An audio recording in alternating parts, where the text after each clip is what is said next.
तो कैसे हैं आप लोग। So hello friends, welcome back to my YouTube channel सरकारी टेक। तो दोस्तों अभी पता चली है कि HPCL बायोफ्यूल लिमिटेड द्वारा बहुत बड़ी वैकेंसी निकाली गई है।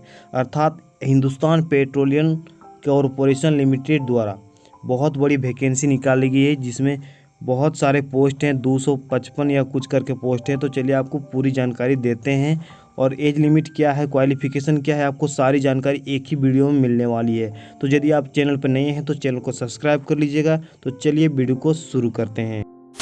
तो दोस्तों आपको बता दें कि ऑफिशियल नोटिफिकेशन जो है पूरे 11 पेज का है। तो दोस्तों उसको पढ़ के बताना बहुत ज़्यादा मुश्किल होगा और वीडियो काफ़ी ज़्यादा लंबी हो जाएगी। तो दोस्तों चलिए आपको शॉर्ट में और पूरी जानकारी देते हैं। तो दोस्तों देख सकते हैं यहाँ पे लिखा है HPCL biofuel limited recruitment 2021 255 operators attendant and other post. तो दोस्तों आपको बता दें जो टोटल पोस्ट है 255 पोस्ट हैं, और ये हिंदुस्तान पेट्रोलियम कॉरपोरेशन और बायोफ्यूल लिमिटेड द्वारा ये रिक्रूटमेंट है। तो चलिए देखते हैं आगे क्या है। तो दोस्तों यहाँ देख सकते हैं पोस्ट नेम दिया है HPCL biofuel limited various vacancy offline form 2021। तो दोस्तों देखिए पोस्ट डेट ये 27 सितंबर को आज ही पोस्ट हुई है। तो दोस्तों यहाँ देखते टोटल वैकेंसी दोस्तों यहाँ 255 है। और आगे चलिए आगे देखते हैं क्या दिया हुआ है। तो दोस्तों देख सकते हैं यहाँ पे इम्पोर्टेंट डेट्स दिया हुआ है। इम्पोर्टेंट डेट्स लिए आपको दिखाते हैं। यहाँ पे दिया last date for receive of an application. तो दोस्तों आपको बता दें जो एप्लीकेशन का लास्ट डेट है वो 16/10/2021 तक है। मतलब 16 अक्टूबर तक आप लास्ट एप्लीकेशन फॉर्म भर सकते हैं। फिर देखते हैं यहाँ पे दिया एज लिमिट दिया है 1/9/2021। मतलब देखिए यहाँ पे मिनिमम एज 18 साल है। आपका कम से कम एज 18 साल होना चाहिए। और देखिए मैक्सिमम एज फॉर मैनेजमेंट, और मैनेजमेंट के लिए जो है मैक्सिमम आपका 57 ईयर्स होना चाहिए। वहीं पे देखिए maximum age for non management के लिए आपका 55 साल होना चाहिए। फिर यहाँ पे देखिए वैकेंसी डिटेल्स दिया हुआ है। तो चलिए आपको वैकेंसी डिटेल्स में पूरी जानकारी देते हैं। तो दोस्तों देख सकते हैं यहाँ पे सीरियल नंबर दिया हुआ है, यहाँ पे पोस्ट नेम, टोटल और यहाँ क्वालिफिकेशन। तो दोस्तों आपको सीरियल नंबर 1 में दिया है जनरल मैनेजमेंट के लिए टॉप पोस्ट है। डिग्री आपको चाहिए मैकेनिकल, इलेक्ट्रिकल और केमिकल विथ रिलेवेंट एक्सपीरियंस के साथ। दूसरा में दिया है DGM शुगर इंजीनियर, और शुगर इंजीनियर के लिए 2 पोस्ट है। आपको डिग्री फिर वही मांगता है मैकेनिकल इंजीनियर। फिर आपको तीसरा में देखिए DGM के लिए 4 पोस्ट है, डिग्री भी है। डिग्री आपको कोई भी डिसिप्लिन से चाहिए, वहाँ पे देख रिलेवेंट। तो दोस्तों ये चौथा में ये दिया हुआ है। तो चलिए फिर आगे देखते हैं।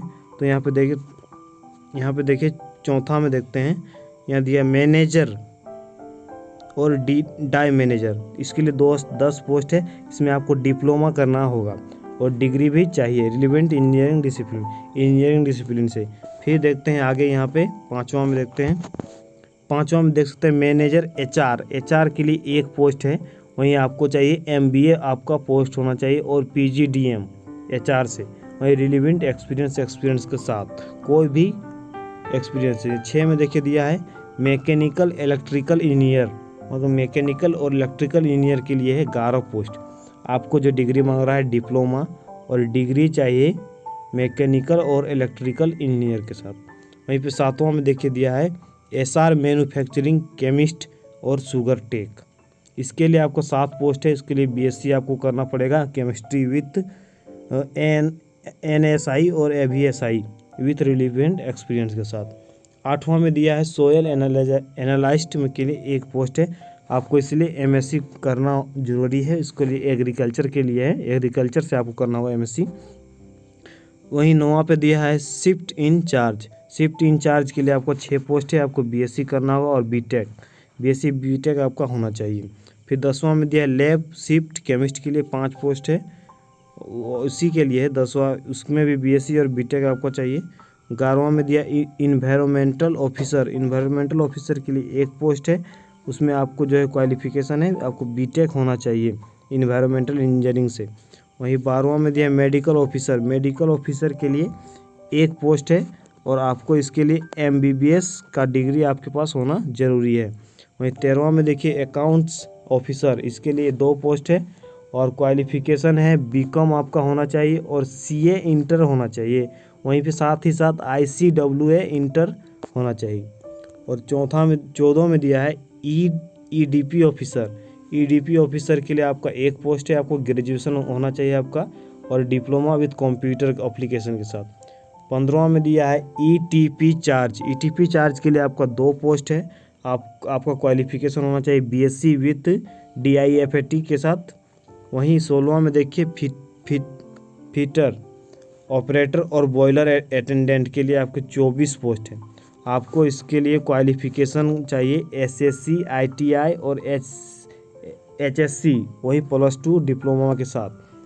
17 में दिया है इलेक्ट्रिकल A और instrumental mechanical welder and filter, इसके लिए 16 पोस्ट है और आपका जो है क्वालिफिकेशन आपका मैट्रिक होना चाहिए, साथ ही साथ ITI।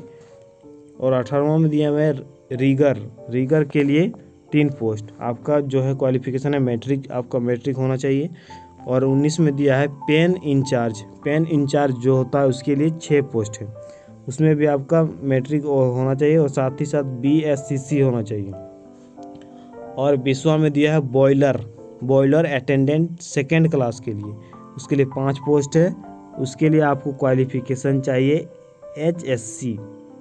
और वहीं 21वां में है ऑपरेटर के लिए 11 पोस्ट है, आपको उसके लिए मैट्रिक सर्टिफिकेट होना ज़रूरी है। वहीं पे 22 में दिया है कैन क्लर्क के लिए 1, उसके लिए आपको DCA डिग्री होना चाहिए और टाइपिंग नॉलेज, आपका जो कंप्यूटर के साथ टाइपिंग नॉलेज होना चाहिए। वहीं पे देखिए 23वां में दिया है वेल्डर फिल्टर और टर्नर के लिए आपका 11 पोस्ट है, इसके लिए आपको मैट्रिक और ITI साथ में होना चाहिए। वहीं 24वां में देखिए कैन अनलोडर और ऑपरेटर, इसके लिए 4 पोस्ट है, इसके लिए आपको मैट्रिक होना चाहिए, मैट्रिक सर्टिफिकेट आपके पास होना चाहिए। 25वां में दिया है DM प्लांट ऑपरेटर, इसके लिए 4 पोस्ट है, इसके लिए आपको ITI सर्टिफिकेट होना चाहिए। उसके 26वां में दिया है DCS ऑपरेटर, इसके लिए आपको 6 पोस्ट है, इसके लिए आपको +2 का सर्टिफिकेट होना चाहिए HSC का। वहीं पे देखिए 27वां में दिया है अटेंडेंट हेल्पर, इसके लिए 44 पोस्ट है, इसके लिए आपको मैट्रिक क्वालिफिकेशन होना चाहिए। 28वां में दिया है पेनमैन, इसके लिए आपको 10 पोस्ट है, इसके लिए आपको मैट्रिक सर्टिफिकेट होना चाहिए। 29वां में दिया है असिस्टेंट पेनमैन, इसके लिए 10 पोस्ट, इसके लिए भी आपको मैट्रिक सर्टिफिकेट होना जरूरी है। वहीं 30वां में दिया है इवेपोरेटर ऑपरेटर A, इसके लिए 7 पोस्ट, इसके लिए आपको मैट्रिक सर्टिफिकेट होना जरूरी है। 31वां में दिया है इवेपोरेटर ऑपरेटर B, इसके लिए 4 पोस्ट है, इसके लिए आपको मैट्रिक सर्टिफिकेट होना चाहिए तीनों के लिए। वहीं 32वां में दिया है सेंट्रीफ्यूगल मैकेनिक ETP ऑपरेटर, इसके लिए 18 पोस्ट है, तो इन तीनों के लिए आपके पास मैट्रिक सर्टिफिकेट होना चाहिए। वहीं 33वां में दिया है लैब केमिस्ट के लिए आपको 7 पोस्ट है और आपको BSc केमिस्ट्री ऑनर से होना चाहिए। और वहीं अगला है 34वां में देखिए ड्राइवर फॉर JCB ड्राइवर आप हैं, उसके लिए जो पोस्ट है ऑटो ट्रायर और ट्रैक्टर एम्बुलेंस, इन तीनों के लिए, चारों के लिए आपका 1 पोस्ट है, तो इसके लिए आपको मैट्रिक सर्टिफिकेट होना चाहिए। वहीं पे साथ ही साथ वैलिड HMV लाइसेंस, आपका लाइसेंस होना चाहिए। वहीं 35वां में दिया है कूलिंग टॉवर ऑपरेटर, इसके लिए 3 पोस्ट है, इसके लिए मैट्रिक सर्टिफिकेट आपको होना चाहिए। 36वां में दिया है राइगर खलासी, इसके लिए आपका 4 पोस्ट है, इसके लिए आपका मैट्रिक सर्टिफिकेट होना चाहिए। तो दोस्तों यही था नोटिफिकेशन, आपको आशा करते हैं आपको सारी इन्फॉर्मेशन अच्छे से मिल गई होगी। तो दोस्तों आप चैनल पर नए हैं तो चैनल को सब्सक्राइब कर लीजिएगा, वीडियो को लाइक कर दीजिएगा। अभी के लिए बस इतना ही, टेक केयर, बाय बाय, जय हिंद। अगर तुम लोग नए हो तो सब्सक्राइब करो, वो जो लाल वाला बटन है उसके साथ स्कैम करो या फिर महफिल जमाओ, मुझे नहीं पता, बस क्लिक हो जाना चाहिए। अब मैं भी जा रहा हूं, मुझे पार्क में स्टंट्स मारने जाना है।